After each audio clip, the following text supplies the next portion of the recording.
Okay, so before I begin, I'm going to just very briefly talk about the industry that I'm a part of and the company that I work with so that you have context to what we'll discuss into the next few minutes.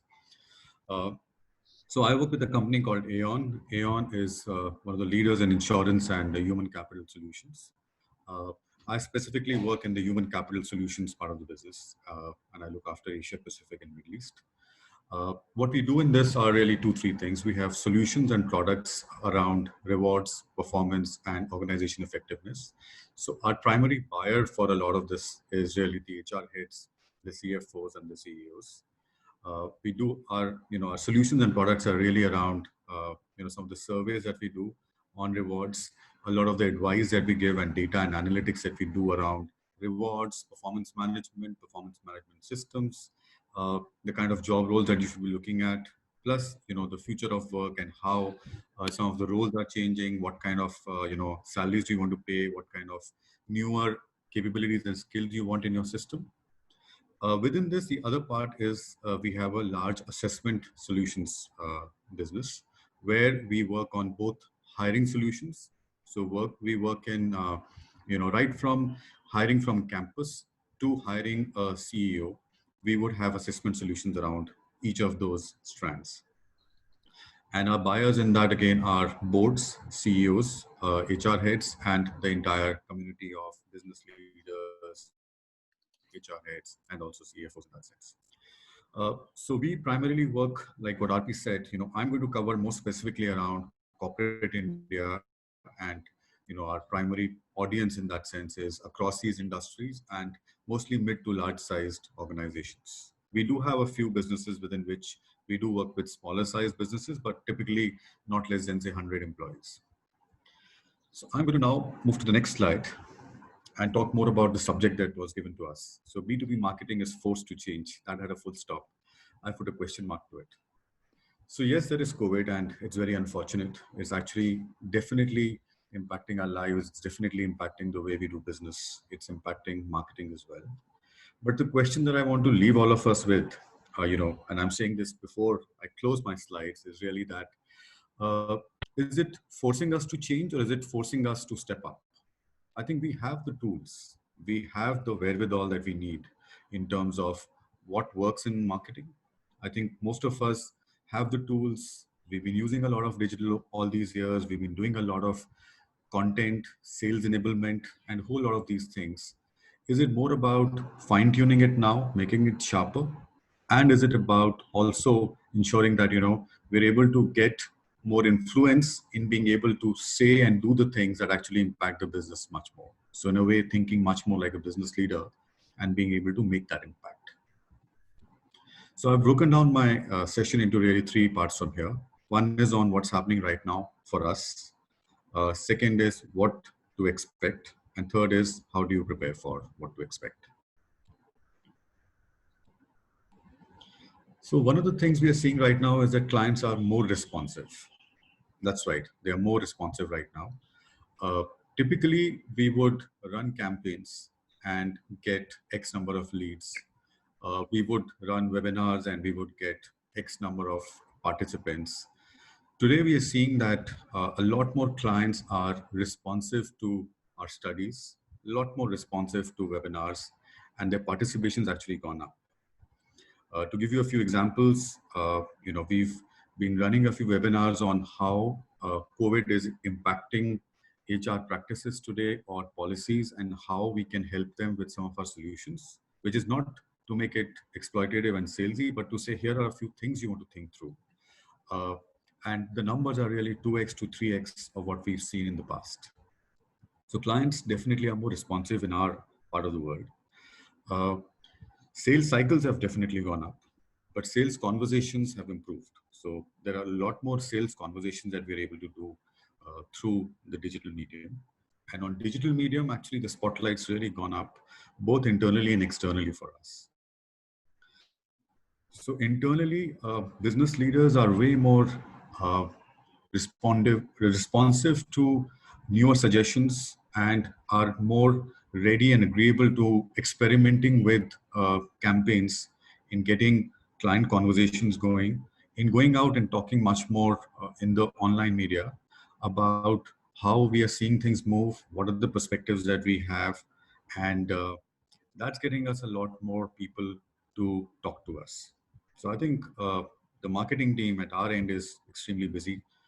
We've had actually longer hours working on a lot more campaigns, changing things, but also, running a lot more of stuff that's getting us conversations going. Externally, like I said, a lot more clients are talking to us. A lot more clients are actually participating in webinars. Our number of emailer responses has gone up. So, number of open rates have gone up, and number of people actually coming to, say, a sales lead page or a page saying, I'd like to know more, or I'd like to have a conversation with one of your consultants. We're seeing an upward trend on that one in the last 2 to 3 months. And also on that, just to give you an example, while everyone's saying that, there are just too many webinars and everyone is there's a webinar fatigue right now. Everyone's on Zoom calls and WebExes.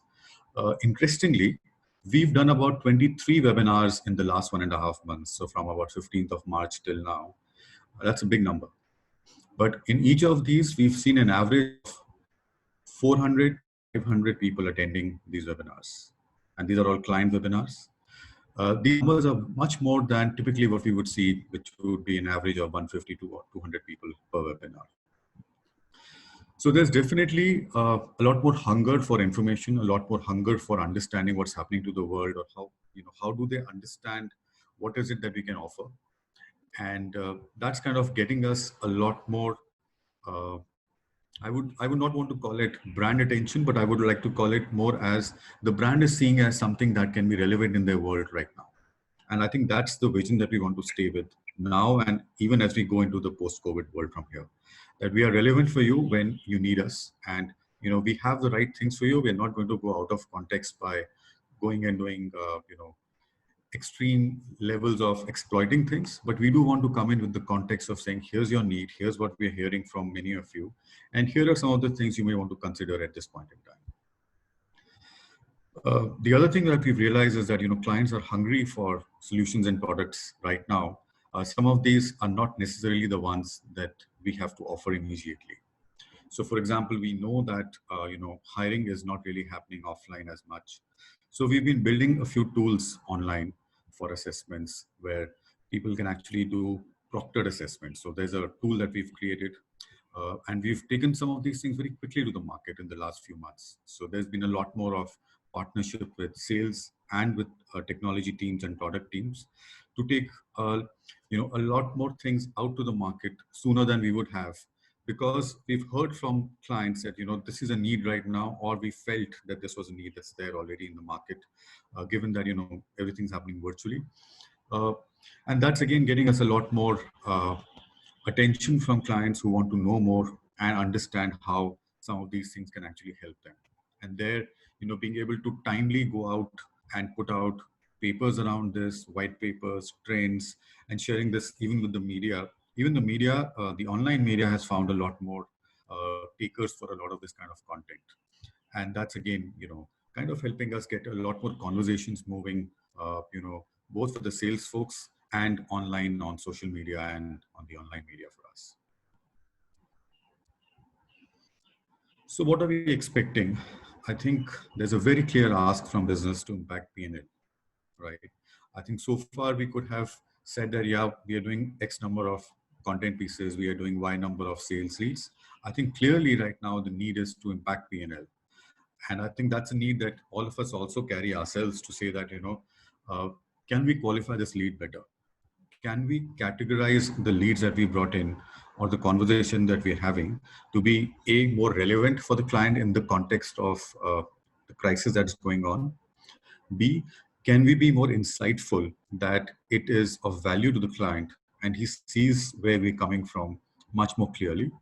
Third, and this is the third part, I'm going to actually break it up into two parts. So third is this something that could be of value to the client today and can solve some problem for him today?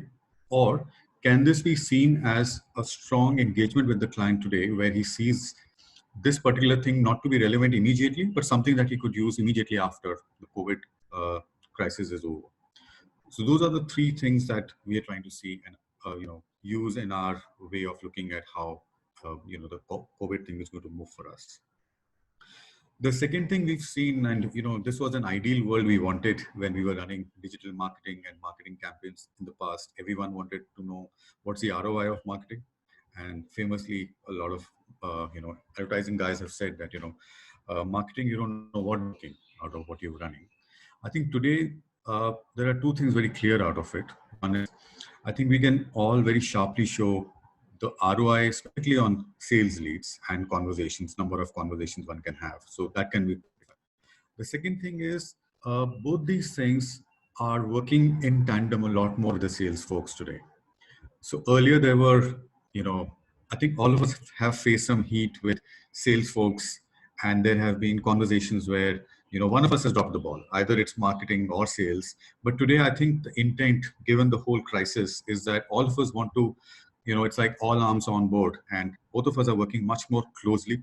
And, almost on a daily basis, we are having conversations on how can we sharpen the campaign, or how can we take in the input from the sales folks on the feedback on how we can improve the communication that's going out today. And I think from both sides, there's a lot more of collaboration, and that's going to increase as we go along because everyone is seeing the value of it. And that's going to impact the quality of leads, the quantity of leads, and also the quality of client conversation that all of us will have. We will have more active listeners, I believe, both sides of the table. So both on the client side and internally, I think we'll have more active listeners once we go well with the current crisis. So if you're delivering to conversations, if you're delivering and listening into the business and to the clients and are able to sharpshoot our campaigns today, I think we'll have more active listeners because we would have built a lot more credibility about ourselves and our brands to be able to put out, any newer experiments that we want to do or try some things out. Just to give you an example, we tried out a newer thing for us. So typically B2B, we don't do podcasts, but we said, let's try out podcasts and put out conversations around our perspectives on how COVID is impacting certain industries, how is it impacting corporate India.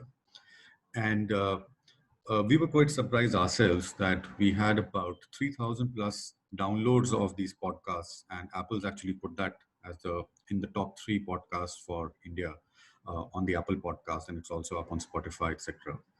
And so I think business is also much more ready to give us that special attention to be able to take out more things when we are able to show that here's how this intent is going to work, and we've been able to build a lot more credibility with sharper conversations, and then you can build from there in creating newer experiments from there.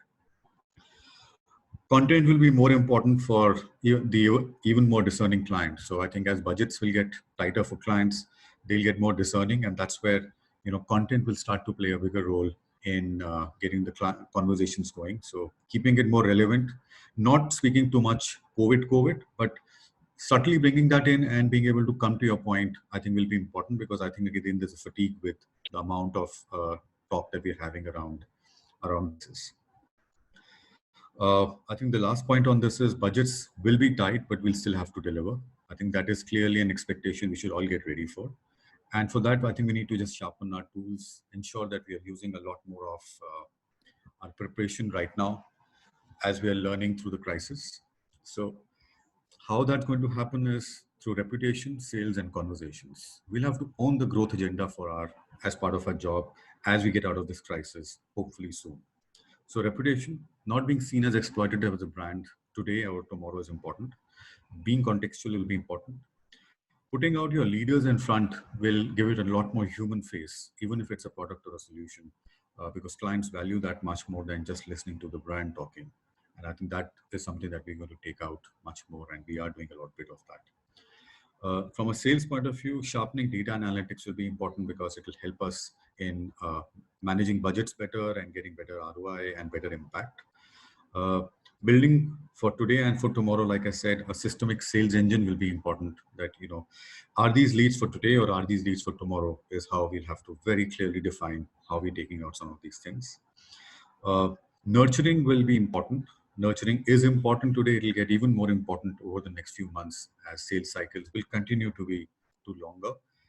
So nurturing with the contextual content and putting out much more of that stuff will be important. Not something which you have worked in a fair, good world. So definitely changing and putting it out in that context will be important.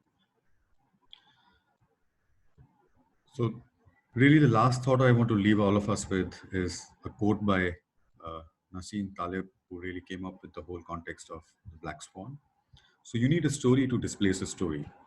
Are we really, as marketers, going to be working in a new normal, or are we going to create a better, newer normal? Is where I think I want to look at us. That we got a golden opportunity in this to actually come up with solutions and come up with ideas and come up with campaigns that actually can work a lot more tighter in a tighter budget at this point in time. And if we can get this right, I think we'll be way more prepared for the post-COVID world. Thank you.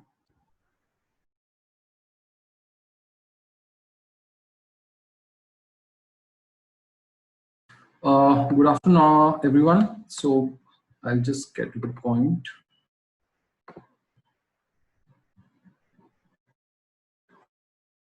Right.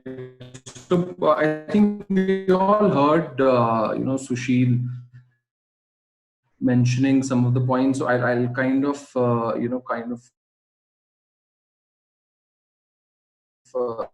add that to my bit as well as that happened, as soon as this pandemic hit, across the world and as businesses.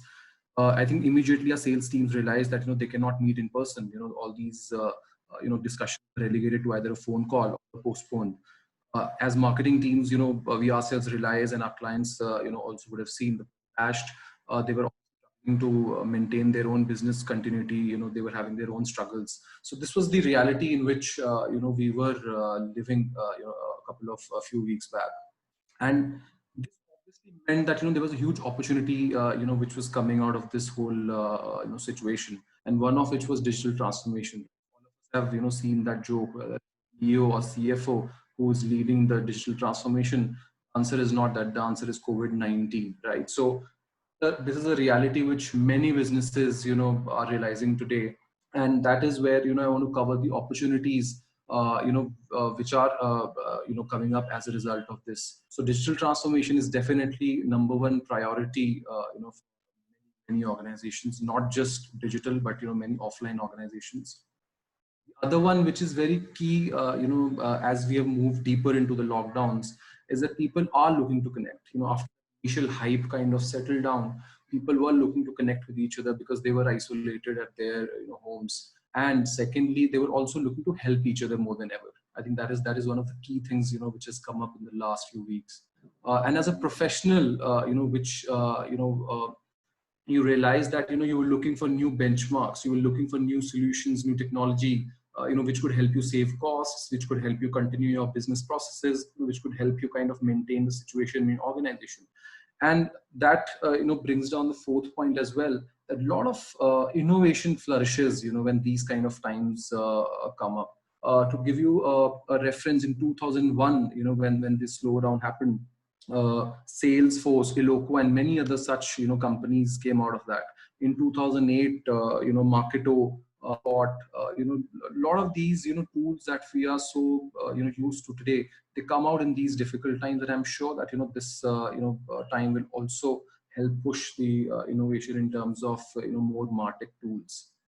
So what do we need to do? What are the things that are obviously changing as we move deeper into this COVID era, and look at the post-COVID world, right? So one of the first few things I think that we need to look at is communication, right? So we all have would have built some automated communication campaigns in our businesses.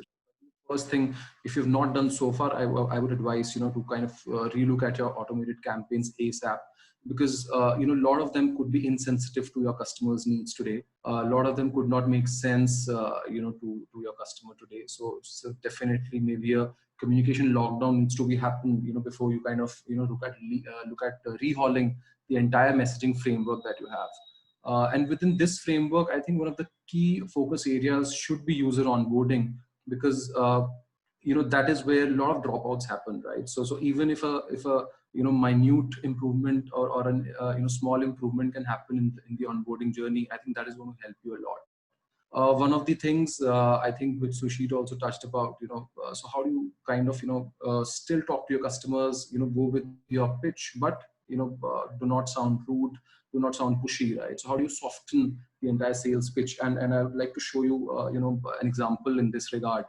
So look at the one on the left, right? So definitely a normal time, that is a good creative, it's showcasing the different solutions that they have. Possibly if you're looking for something like this, we would like to know more about that.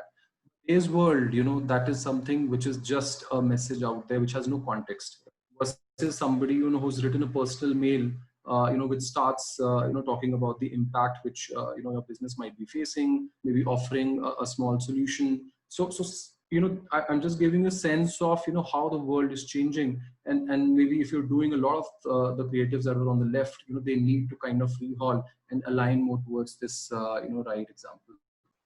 And this will obviously come from the fact that uh, are you able to understand what your customers are facing, right, in the post COVID world, basis what they've done during this COVID times, right? So they have obviously realigned their priorities. They've kind of looked at different objectives for the coming quarters. So are you also aligned with that is going to be a very key objective of the communication.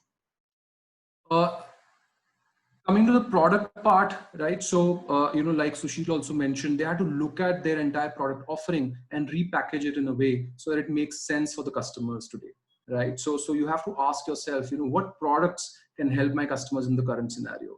What products possibly have faster adoption compared to maybe other products, right? So look at the ones which could be adopted faster and possibly prioritize those over the others. We have seen numerous examples of SaaS players offering free trials, 2 months, 3 months, or like Sushil mentioned about the assessment tools. Can you come up with free tools which can possibly help your customers use your product or get a taste of your product right now, so that they can understand how it can help them in the future. And more importantly, I think from a sales and marketing perspective, I think one of the key aspects is, how do you now rebuild your pipeline? Because possibly for a lot of businesses, your last, pipeline before the COVID era, would not be relevant now. So many of these industries are affected. Many of these are still growing. So can you demarcate those? Can you park the affected ones, for the time being, focus more on, the growing ones, or still, were able to maintain their levels? And possibly look at reallocating your resources, whether it's industry basis, vertical basis, geography basis. You want to focus on new customers more, or scaling up your existing ones, or retaining them more importantly. And also the kind of KPIs that you look at. For example, what kind of conversations can you generate with your customers at these times? What kind of time lag is taking place between the people who are still showing interest in your product versus the sales teams reaching out to them? So I think these KPIs become very, very critical at this point in time. I would like to share a couple of examples, regarding the industries that are growing, from my experience at IndiaMart, right? So related categories, the raw materials which are, used to make these products. So there are hundreds of these categories which are, seeing huge surge in growth. You can see, this data is December versus March, right? So there's a huge surge in terms of the buyer interest, huge surge in terms of the sellers also, right? So there are a lot of people who are switching, their manufacturing, setup to kind of cater to the current needs. Look at even large players like ITC or Diageo, kind of, are switching from their core categories into something which is more relevant today. We have seen, 464% increase in the sellers, manufacturing face shields, for, the people who are in front, fighting COVID-19, right? A lot of helmet manufacturers have kind of switched, to this kind of very, very logical, but it's very kind of the scale at which is happening is huge. So this is some of the opportunity areas, right? A lot of online players are growing at these times, whether it's online fitness, online learning, online gaming, OTT. We all are consuming all these products as we've seen, right? Microsoft Teams, Zoom, these are examples of some categories which are still growing, and possibly one can look at prioritizing these in the short. And like we heard our Prime Minister focusing more on, local manufacturing. That is going to kind of give a boost to a lot of industries in our economy, whether it's pharma or HVAC. There are a lot of categories which are going to be looking for solutions and opportunities in the. But prioritizing these segments, you will definitely have more output versus just shooting in the. And that brings me to the second point, right? So how do you go forward? What do you kind of provide as ammunition to your sales teams, right? And that is where building your content muscle is very, very important. So like I said, people are hungry for data. They're looking for new benchmarks.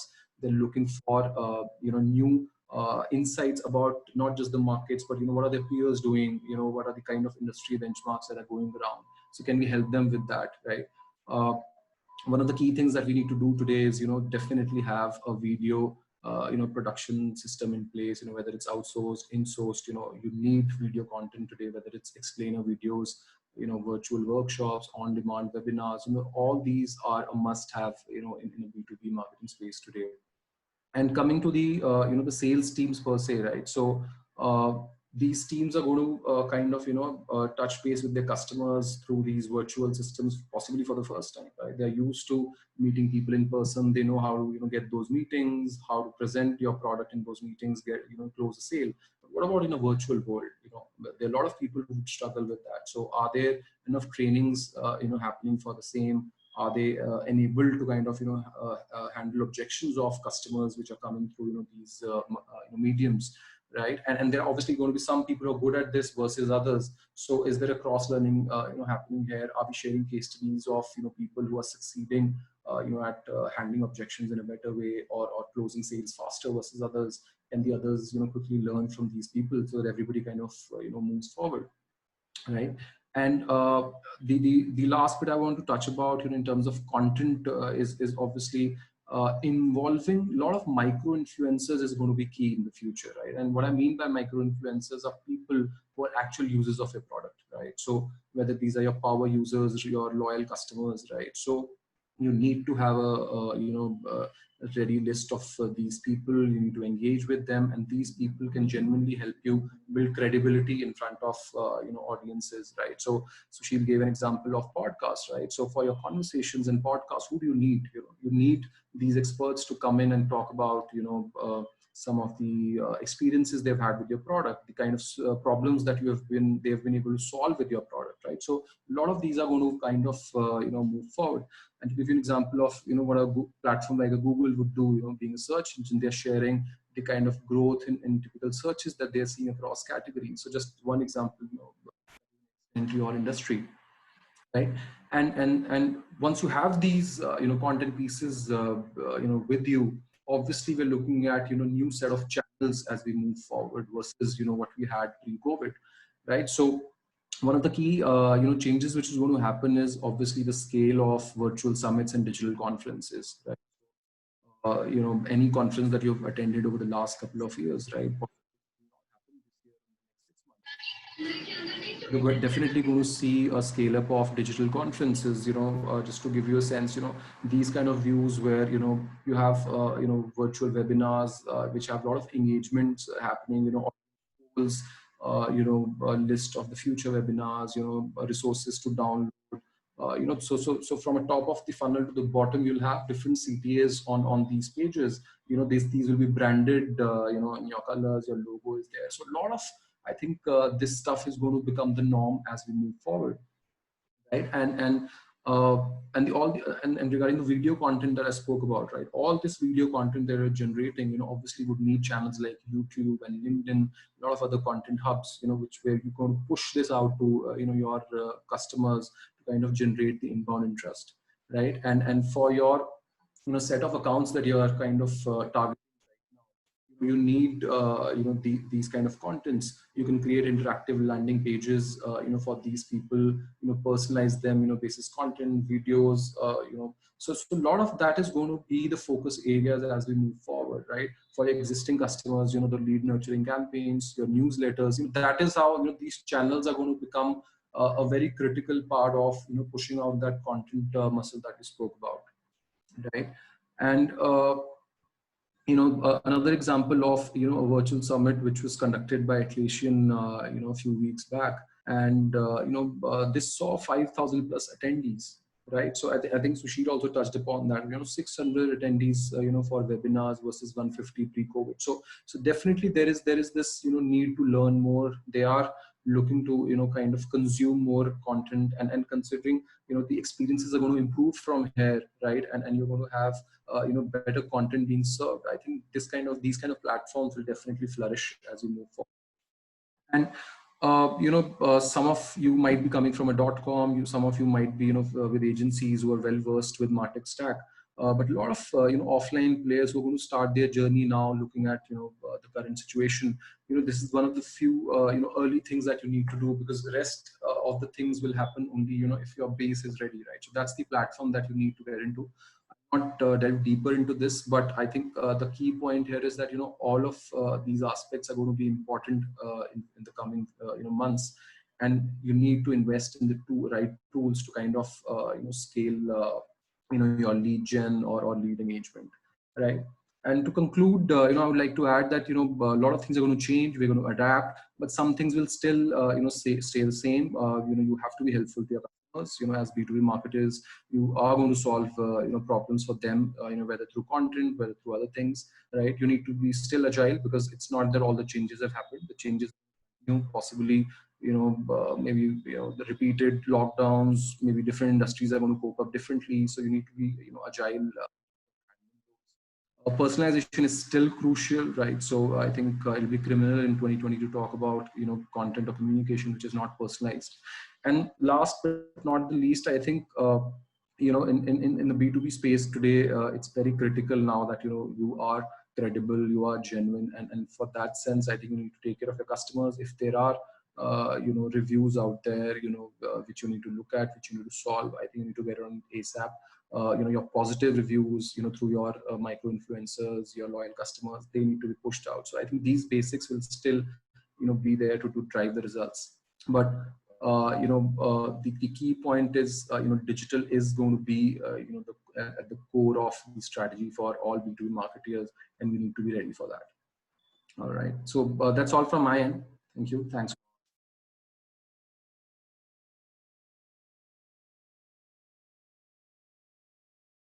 And guys, I'll just set the expectations from the next 15 minutes at the very beginning. I think big thank you to Sushil and Sumit for sharing their respective perspectives on B2B marketing in general, and about what Sumit spoke about his organization and his perspectives. I will probably take a slightly more broader view, in line with what my 2 cents in these times would be like. And more importantly, this is a transient period. It's an interesting period, but a transient period. How should life, or what would life look like for a marketeer post this COVID mess getting over, right?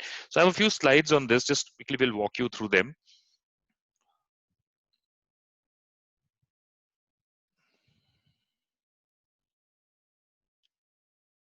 Okay.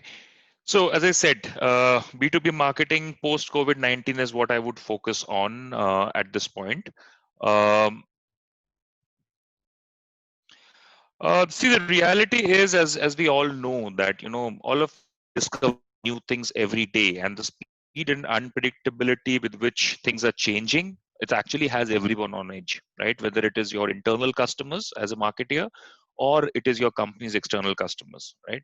And no one knows how this is going to evolve. So that's a reality, right? Also, what we don't know is, in the long term, how will this impact buying in general, right?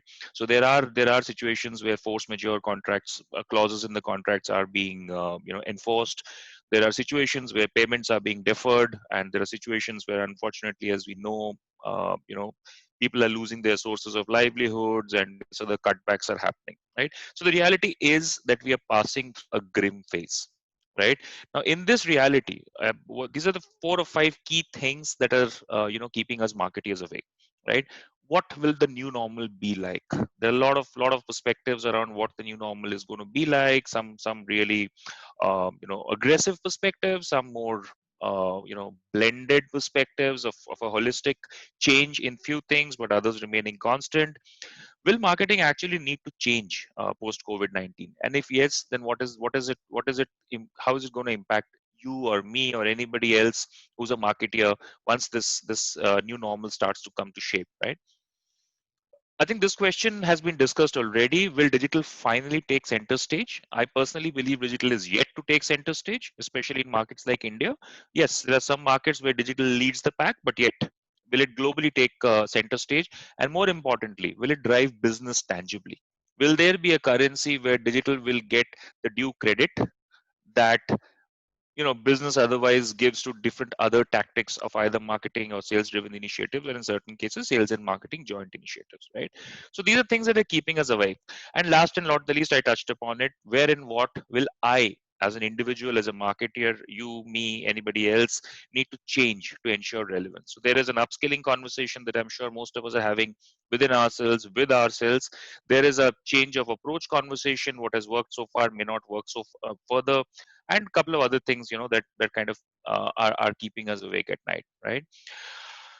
Personally, if you ask me, I do not agree with the concepts which basically say that in the new normal people will not go to office, or in the new normal people do not and will not need to meet each other. In the new normal, work from home will become a norm. In the new normal, something else will happen, right? Yes, something else will happen. New ways of working will emerge. But I'm a firm believer we are a social breed, right? And as social animals, we may not go to office every day of the week. We may go to office only twice or thrice a week, as the case may be, depending on what kind of functions we are in. But we will definitely engage with people. What that means is each of those engagements need to be far more meaningful, far more action oriented, far more precise in terms of what gets communicated and what gets understood. And each of those engagements will actually have to be made accountable, right? That is the new normal for me. And that is what I mean when I say the rules of engagement are going to get modified. Now, what does that lead to, right? What it means is that marketing the way we are doing, in certain cases, we are sending out one size fits all messaging to customers across the board. That will have to change. Personalization will become the key. We have all been talking about segment of one in various forums, in various initiatives, in various discussions. That will come front and center. With segment of one, with personalization, the customer actually will get put front and center. I think all of us today like to believe that our customer is at the front and center of everything that we do. Personally, if you ask me, right, I don't think it's the customer is yet there. We are still pitching products that we want to sell versus solutions that the customer needs and wants to buy. That is going to change, right? What will also need to change is our ability and our willingness and our desire to be genuinely empathetic, right? Some of us, I mean, nothing personal here, but some of us actually in the initial days did try to take advantage of this whole fear psychosis that came in when COVID happened. That will have to change. Going ahead, post COVID, our conversations need to be genuinely empathetic. Anything which is fly by night, anything which is trying to make a quick buck or land a quick message and generate some quick leads, I don't think is going to fly anymore, right?